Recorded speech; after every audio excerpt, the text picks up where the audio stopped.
ആണ് polyester from plastic eco friendly plastic disposal. അതിനായി നമ്മുടെ നാടുകളിൽ അലക്ഷ്യമായി വലിച്ചെറിയപ്പെടുന്ന പ്ലാസ്റ്റിക് കുപ്പികൾ ശേഖരിച്ച് ക്രഷറിലിടുന്നു. ക്രഷർ വെച്ച് അവ ചെറിയ കഷ്ണങ്ങളാവുന്നു. ഇങ്ങനെ ചെറിയ കഷ്ണങ്ങളായ പ്ലാസ്റ്റിക് കോൾഡ് വാട്ടറിൽ എത്തിക്കുന്നു. കോൾഡ് വാട്ടറിൽ വെച്ച് അവ നന്നായി കഴുകി ശുദ്ധിയാക്കുന്നു. ഇങ്ങനെ കഴുകി ശുദ്ധിയാക്കപ്പെട്ട പ്ലാസ്റ്റിക് ബോയിലിംഗ് സോഡിയം ഹൈഡ്രോക്സൈഡ് ലായനിയിലേക്ക് വരുന്നു.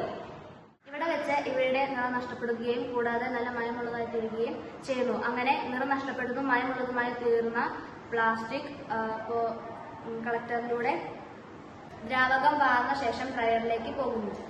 അവിടുന്ന് ഉണങ്ങിയ പ്ലാസ്റ്റിക് സ്പൈറൽ ട്യൂബിലേക്ക് പോകുന്നു. തുടർന്ന് റൊട്ടേറ്റിംഗ് ചൂടിലേക്ക് പോകുന്നു. ഇത് ഹീറ്ററുമായി ഘടിപ്പിച്ചിരിക്കുന്നു. ഇതിന്റെ ചൂട് മൂലം കുഴമ്പ് രൂപത്തിലാകുന്ന പ്ലാസ്റ്റിക് കളക്ടറിൽ ശേഖരിക്കുന്നു. കളക്ടറിലെ സൂക്ഷ്മ സുഷിരങ്ങളിലൂടെ നൂൽ രൂപത്തിലാകുന്ന ലൈന് ബെൽറ്റ് വഴി റോളറിലെത്തുന്നു. അവിടെ വെച്ച് റോൾ ചെയ്ത് പഞ്ഞി രൂപത്തിൽ കിട്ടുന്നു. ഈ പഞ്ഞികളെ സ്പിന്നിംഗ് മില്ലിൽ കൊണ്ടുപോയി പോളിസ്റ്റർ നൂലാക്കുന്നു.